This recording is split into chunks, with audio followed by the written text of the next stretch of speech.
Hai, balik lagi bareng gue, Nia Nadia di channel Diary Calon Arsitek. Nah, video ini bakal bahas tentang USM 3. Sebenarnya overall sama aja USM 1, USM 2, dan USM 3. Baik itu tentang ujiannya, yaitu ujian gambar, maupun tentang prosedur pendaftarannya. Jadi kalian harus daftar sendiri di pmb.unpar.ac.id. Untuk tahun ini, USM 3 ini udah dibuka pendaftarannya ya, mulai tanggal 18 Mei sampai 29 Juni. Nah, kalian bisa daftar langsung di websitenya, lalu melakukan pendaftaran, lalu kalian harus cetak kartu peserta kalian sendiri, dan USM-nya sendiri tanggal 5 sampai 8 Juli. Nah, hasilnya itu tanggal 15 Juli. Nanti kalian juga bisa cek di websitenya dengan masukin nama dan kodenya. Lihat masih kondisinya pandemi kayak gini, aku rasa tanggal 15 Juli itu masih tesnya online. Jadi kayak aku bahas di video sebelumnya, tes online itu tergantung kalian dapatnya hari apa. Gak semua tesnya di satu hari yang sama. Biasanya bahkan bisa 2 hari berbeda. Apa sih yang beda sebenarnya dari USM 3 sama USM yang lain? Oke, aku mau kasih dulu pengertian. Jadi USM 3 ini adalah USM terakhir penerimaan tahun ajaran di tahun itu. Nah, biasanya kesempatan USM 3 ini dipakai untuk orang-orang yang belum dapat kesempatan lolos di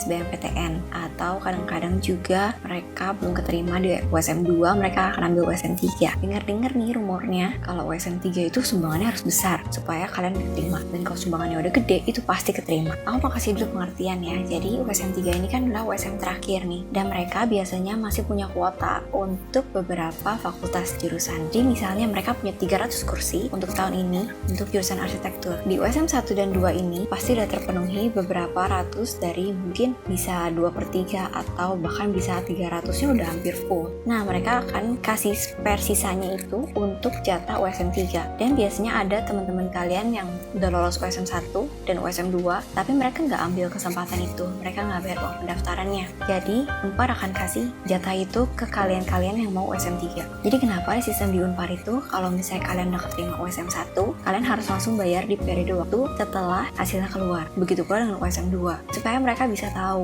berapa kuota lagi yang bisa mereka kasih ke USM 3. Jadi dari situ kalian bisa bayangin kalau USM 3 memang persaingannya paling ketat, karena kursi yang tersedianya cuma tinggal sedikit, tapi masih banyak yang mau daftar, termasuk jurusan arsitektur juga ya. Nah, menurut rumor yang beredar tuh, kalau misalnya USM 3 sumbangannya harus besar, dan USM 3 kalau sumbangannya besar pasti keterima, kita masuk lagi ke logika yang tadi aku ceritain. Jadi, apakah pasti keterima kalau sumbangannya besar? Juga belum tentu. Nah, apakah USM 3 harus sumbangannya besar? Aku nggak bisa bilang harus ya, karena sebenarnya balik lagi. Jadi kalau misalnya kalian qualified, punya gambar kalian oke, dan nilai kalian memenuhi syarat, dan ada teman kalian juga yang punya skor yang kurang lebih mirip. Misalnya gambarnya juga sama-sama bagus, dan nilai untuk mata pelajaran diujikannya juga sama-sama bagus. Di poin terakhir, mereka akan lihat siapa sumbangannya yang paling besar. Oke, gitu ya. Jadi, bukan kalian sumbangannya paling besar dan kalian akan maju langsung nomor 1, tapi mereka punya kualifikasi yang lain yang harus mereka pertimbangkan juga. Ada pula kalau misalnya nilai kalian mirip sama yang lain, tapi sumbangan kalian lebih besar, itu bisa jadi kalian lebih berpotensi untuk masuk ke dalam dan memperebutkan kursi USM 3 ini.